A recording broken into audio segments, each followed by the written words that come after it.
Ja, herzlich willkommen, ich bin der Vega von GrimGames.ch und ich begrüße euch herzlich zurück zu Legend of Zelda Ocarina of Time. Ich befinde mich ja in der Eishöhle, oberhalb vom Zora-Reich, also dort wo der Lord Jabu Jabu ja war. Und ich habe ja einen eingefrorenen König Zora aufgefunden und muss jetzt dieser Sache auf die Spur gehen, wenn ich ihn... Hänger. Muss jetzt dieser Sache auf die Spur kommen, wieso er genau eben eingefroren ist, beziehungsweise wenn ich ihn aus dem Eis rausholen kann. Au. Frau. Das war schon mal super gewesen. Weißt du schon wieder gewesen mit denen? Ah ja.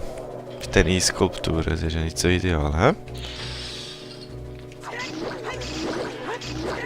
Ah, die schieben mich da in das Ding rein. Das ist aber gar nicht nett. Kann ich die abwetzen? Au. Wie wehre ich mich schon wieder gegen die, ohne dass ich eingegeisset wird?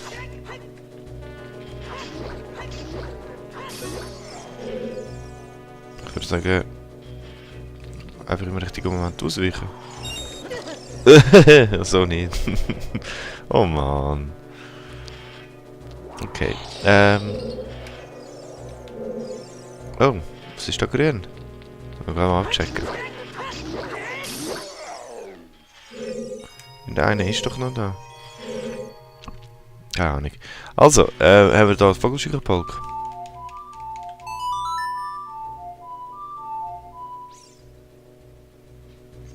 Nope, sonst was. Okay, alles klar. Oh, da kommt schon wieder etwas. Hier hat es so silbrige Rubine, das sind rote. Das sind blaue Rubine, die eine Funktion haben, und ich noch nicht weiss oder nicht mehr weiss. Mal abchecken. Ich glaube, den kann ich eh noch nicht holen, jetzt gerade. Ah. Hast du den gemacht? Gut, so Herzchen.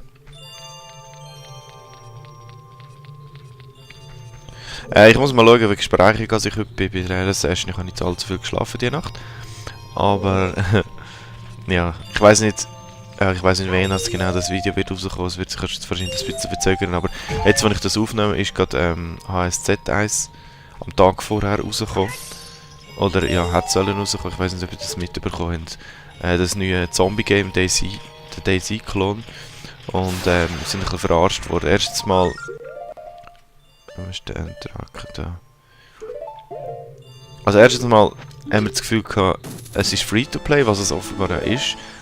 Aber wenn man es Early Access will spielen, dann kostet es. Das ist irgendwie... unserer Meinung nach nicht oder... Hey, was läuft? Nicht oder irgendwie nicht wirklich gut kommuniziert worden. Von Anfang haben wir dann eben halt plötzlich müssen zahlen. Hat es aber gemacht und dachte, ja gut, scheißegal, kaufen wir trotzdem. Dann hat sich der Release, der effektive Release, immer so stundenweise wieder verzögert. Wieso genau kann ich das hier amüsieren? Keine Ahnung. Auf jeden Fall hat sich der Release eben so ein bisschen verzögert, stundenweise. Hat es geheißen, ja, so am 7. oder so soll es öffentlich sein. Am 7. hat es geheißen, ja, es geht noch eine Stunde.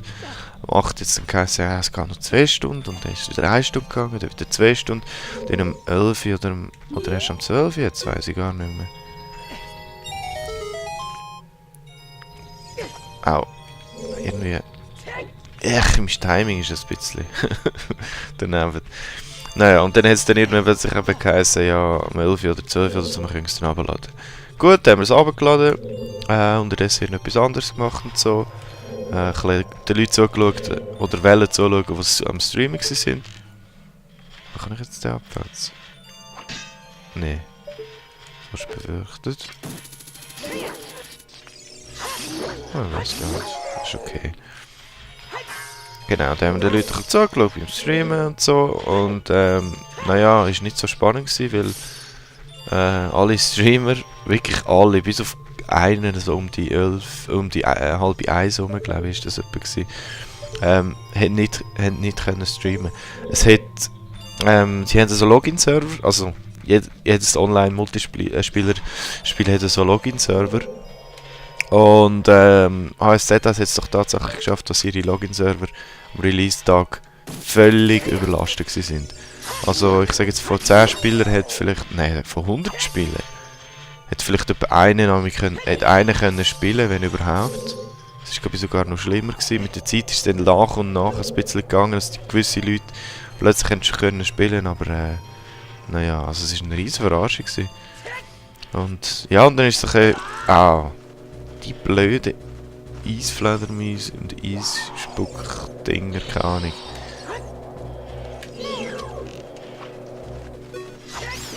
Jetzt ist es gegangen. Ja, und dann war es dann eben irgendwann 3 Uhr morgens und ich habe immer noch nicht können spielen, obwohl ich gewusst habe, ich werde nicht mehr lange spielen, auch wenn es geklappt hat. Naja. Und dann war es aber relativ früh dann plötzlich morgen gewesen. Ja, no, jetzt habe ich gedacht, gut, scheiß auf ASZ, also jetzt sollte es wahrscheinlich mittlerweile funktionieren, aber ich spiele jetzt noch ein Zelda, bei dem weiss, dass es sicher funktioniert. Aber es wird dann sicher, ja. Aber bis das Video rauskommt, wird es schon wieder ein bisschen vergangen sein, aber nachdem ich jetzt die Runde Zelda gespielt habe, werde ich dann wahrscheinlich noch ein bisschen ASZ spielen, vielleicht sogar streamen, wird sich dann zeigen. Es ist aber schon recht vielversprechend, das Game. Aber wisst ihr was, bevor ich jetzt die ganze Zeit über HSZ erzähle, glaube ich, konzentrieren wir uns doch besser auf Zelda. Das ist eigentlich das Hauptding. Da habe ich nämlich auch noch etwas Cooles zu erzählen. Ich bin vor kurzem auf ein Dings hingewiesen worden, auf ein Video. Das ist... Hey, was läuft? Mir mit den Jumps. Auf ein Video hingewiesen worden. Eigentlich ist es genau ist es eigentlich ein Stream von Awesome Games Done Quick, glaube ich. AGDQ, genau. Das ist ein Stream, wo sich darauf spezialisiert hat, eben Spiel, coole, vor allem traditionelle coole Spiele, schnell durchzuspielen oder auf eine coole Art und Weise durchzuspielen. Übrigens, das ist blaues Feuer, es wirkt übernatürlich. Aber vielleicht kannst du es ja für irgendwas gebrauchen. Yep. Das ist ja so. Jetzt am besten nehme ich 2 Gläser mit.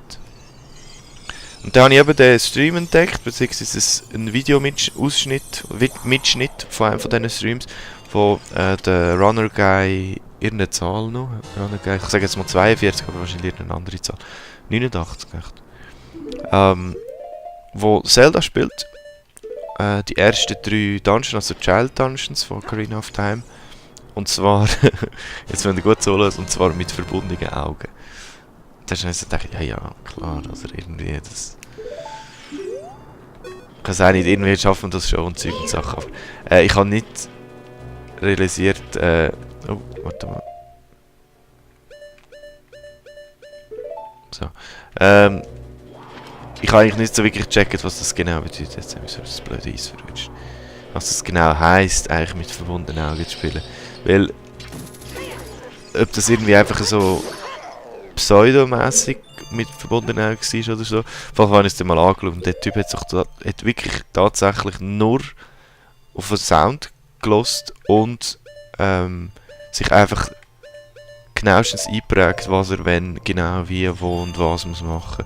Also du kannst dir vorstellen, dass Zelda, also Ocarina of Time ist ja nicht... Ja, ist ein älteres Game jetzt mittlerweile und... Oh, hoppla. Nein, der Rubin will ich unbedingt, der will jetzt nicht verlieren. Ist ein älteres Game und arbeitet mit wenig bis gar kein Anti-Aliasing, also es gibt keine runde Kanten. Hey! Schaffe ich jetzt wirklich nicht, den blöden Rubin zu holen. Es hat überall Ecken und Kanten und eben nicht wirklich runde Stellen. Und die kann man eigentlich zu seinem Vorteil nutzen, indem er sie als Orientierung, als Richtwert nimmt, um irgendwo... Ah shit, das ist wirklich schon weg, das ist ein Rubin. Naja. Die kann man dann wirklich effektiv nutzen, um sich zu orientieren können, oder? Und ich zeige euch sonst noch schnell, sobald ich da mein Feuer wieder habe. Ich zeige euch so schnell, wie so die Grundidee eigentlich von dem Ding funktioniert. Und da holen wir schnell, das ist wahrscheinlich Karten, oder? Sonst steht es eigentlich in dem Sinne nichts Spannendes.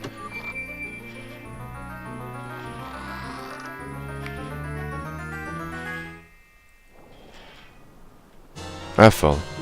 Alright. Also, und jetzt holen wir gerade noch mal ein bisschen mehr Feuer. nicht genau weiss. Also ja, wahrscheinlich werde ich dann nur mehr brauchen. Ein paar Mal hin und her säckeln müssen, aber ja, egal. Wir haben die gerade auf der B-Seite. Es ist eigentlich lustig, dass man Feuer mit einer Glasflasche kann einsammeln und umtransportieren. Steht eigentlich irgendwie noch etwas? So Schnee, oder? Nein, nicht, dass ich wüsste. Ah ja, genau, und da wollte ich schnell zeigen. Also die Idee ist, ja, auf dem Eisen geht es vielleicht nicht so wirklich gut. Aber der Typ, der Runner Guy, der hat also zeigt, dass wenn man zum Beispiel geradeaus läuft und so, hat er links seine Steps und man hört, wenn er läuft, also man hört nur schon anhand vom Boden auch, tönt es ein bisschen anders, wenn man auf dem Schnee läuft, wenn man auf dem Gras läuft, wenn man auf Stein läuft oder auf Holz. Und wenn man zum Beispiel geradeaus läuft und an der Wand ankommt, plötzlich wieder langsamer, so wie jetzt, oder? Und dann merkt man als guter Zuhörer, also wenn man das Headset gut eingestellt hat, hört man, dass er sich an einer Wand befindet. Da kann man zum Beispiel auch mit dem Schwert draufschlagen. Und dann tönt es so metallisch in Art. Manchmal, wenn man auf Holz hineinschlägt, tönt es so klopfmässig und so. Dann kann man das eigentlich als recht gute Orientierungspunkt nutzen. Oder? Oh. Ja. So eigentlich, oder? Und das ist das eine. Und da hat er auch einiges an Glitches ausgenutzt. Also zum Beispiel hat er der ist normal den Waldtempel gemacht, natürlich eben ohne alles Mögliche Müsse zu holen. Hat dann mit dem, was ist das gewesen? Mit dem Navi-Dive in den verlorenen Wäldern, wo wir beim Cosmo gesehen haben, ist er auf Kakariko, hat dann den Zora-Fluss, ist der Zora, nein Quatsch, ist zum Zora, zur Zora-Quelle oder zum Zora-Fluss, zur Wasserfall und hat dann zuerst den dritten Dungeon gemacht und erst am Schluss den 4. Dungeon. Und so Sachen, oder? Also, es ist so nach dem Cosmo, es ist nicht das gleiche wie beim Cosmo, einfach wirklich am schnellsten mögliche, auf die schnellste mögliche Art und Weise Zelda durchspielt, sondern einfach das Ganze ein bisschen anders durchzieht. Aber auch ganz spannend. Es ist mega cool, ihm zuzuschauen. Du siehst einerseits eben, was er spielt, wie er spielt und so. Oh. Oh, da hat's ja was Spannendes. Du siehst, wenn er spielt mit verbundenen Augen, also du siehst ihm sein Gameplay und im Hintergrund eben näher, wenn er die Augen verbunden hat und alles. Und da sind noch ein paar Fans im Hintergrund, die ihm zuschauen und eben möglichst ruhig sind, weil er muss ja hören, was passiert um ihn herum oder im Spiel. Aber der ganze Setup hat mir eigentlich auch recht gut gefallen, also wie es aufgebaut war. Es war eine Donation, also sie haben irgendwie für Charity das Ganze auch gemacht. Da haben da jenste Leute geladen und eben der Runner Guy war einer von diesen vielen. Also ich tue das Video sicher noch verlinken, es ist mega spannend, um das mal anzuschauen. Auch wenn ihr euch für Zelda interessiert, weil es eine ganz andere Art ist. Oder eine kreative Art ist, wenn man Zelda durchspielen kann. Das Coole ist vor allem auch die Motivation vom Runner Guy, wenn er überhaupt zu dem Ganzen gekommen ist. Er ist irgendwie, ja vor, was hat er gesagt, 2004 oder 2005 oder so, in einem Forum ein bisschen unterwegs gewesen, im Internetforum. Und da sind sie irgendwie plötzlich auf jemanden gestoßen, auf einen blinden Bub, glaube ich, gestoßen oder er hat sich irgendwie gemeldet und so, dass er eigentlich mega gerne würde, oder er hat eigentlich so geschrieben, dass er eigentlich mega gerne würde Zelda durchspielen, weil er auf so viel Gutes davon gehört. Also Green of Time, aber es eben nicht kann, weil ja, eben blind und es muss noch recht schwierig sein, das ja, durchspielen mit Jumping Puzzles und allem, wo man als Blinder recht schwer kann, ja, halt nachvollziehen zum Teil, oder? Und dann haben sie, Ranugay und andere Kollegen, sich das zum Ziel gemacht, dem Bub so, was soll ich sagen, Anleitungen zu schreiben, und ihm die zu übermitteln oder eben Anleitungen zu erzählen, wenn er bestimmte Sequenzen im Zelda muss machen. Und der hat es nach ein paar Jahren tatsächlich dann auch geschafft, also immer mit Unterbrüchen, dann das Spiel tatsächlich durchzuspielen. Und das war dann so ein bisschen die Motivation gewesen, so ein Respekt zollen vom Runner Guy, dass er damit dann auch angefangen hat und effektiv versucht hat, das Spiel mit verbundenen Augen durchzuspielen, oder? Natürlich hat er sehr vieles einfach mit offenen Augen gespielt, zum Testen, kann man das, kann man dieses, kann man überhaupt. Und ja, gewisse, wie soll ich sagen, Verfeinerungen, Schliff und so zu prüfen. Blöde Fledermaus. Gewisse Sachen zu testen und zu experimentieren, muss man da ein bisschen mehr jumpen, muss man noch ein bisschen weiter, ein bisschen weniger springen, muss man da mal draufschlagen oder lohnt es sich da anzulaufen oder ändern an diese oder an die andere Stelle, so Zeug natürlich. Und dann nach und nach immer mehr dann halt mit verwundeten Augen durchgezogen hat. So, jetzt hoffe ich mal, ich kann es meistern. Hey!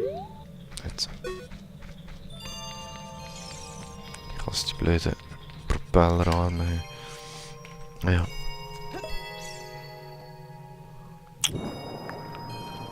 Ja, und eben alles in allem, das Ding ist, wann war der Stream gewesen? Für ein paar Tage? Am 10. glaube ich, 10. Januar. Das für mich jetzt knapp eine Woche her. Ich habe das irgendwie ein paar Tage später dann entdeckt und das ganze Video etwa 1,5 Stunden geht eigentlich am Stück durchgeschaut. Das war unsinnig spannend gewesen, dem Ganzen zuzuschauen. Und ich kann euch, wie gesagt, ich kann es euch empfehlen, also wenn ihr ein bisschen für Zelda, an Zelda interessiert sind, was ihr eben, wenn ihr das Video immer noch schaut, ziemlich sicher sind, dann kann ich das wirklich nur ans Herz legen, mega cool. Irgendwie ist doch ganz am Anfang doch noch das rotes Eis. Ich kann das schnell holen, dann kann ich nochmal die Flaschen auffüllen. Oder? Ah ja. Jetzt ist einfach ein blauer Rubin. Nein, ein silbriger. Vielleicht sieht er nur silbrig aus wegen... Ja, genau. Er hat einfach nur silbrig ausgesehen wegen dem Eis. Also checkt das Video auf jeden Fall mal ab, es lohnt sich. Und ich werde mal auch den Stream ein bisschen stärker noch verfolgen, ob die ähnliche Sachen wieder machen. Natürlich auch der Runner Guy. Ob der wieder mal so etwas Ähnliches macht. Aber ich nehme an, der wird nicht, tageweise irgendwelche, wie soll ich sagen, blinde Let's Plays machen oder so. Das nehme ich jetzt nicht an. Das wird so sein Ding sein und er wird sich einfach auf dem, in dem mega gut sein. Aber ich glaube nicht, dass der Jens das anderes Zeug auch noch macht. Muss ich auch mal abchecken.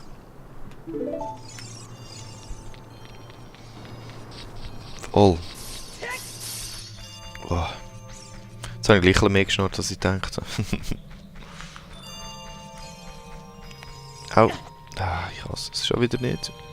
Da geht es weiter. Oh, da geht es weiter, oder?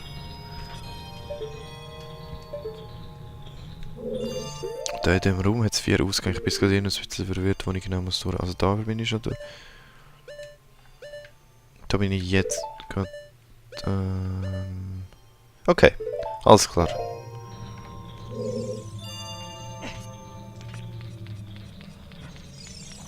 Ja, ja. Der Amok-Topf.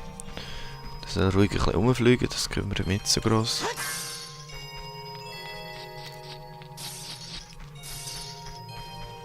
Gut, also, dann wir mal ein bisschen Dings wechseln. Das jetzt eigentlich auch anzeigen, ob ich alles kulturlos gefunden habe oder nicht. Okay. Abwechseln. Ich glaube, das Feuer brauche ich jetzt im Moment nicht, aber... Mal ein paar Fledermäuse jagen. Ah, Mist.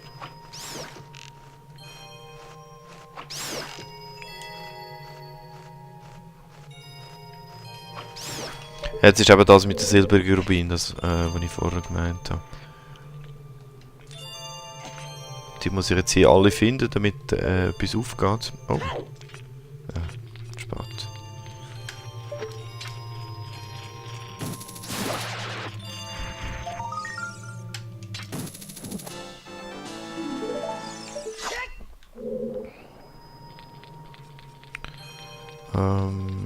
Dort dann hat es ein Ding, es hat ein rotes Eis.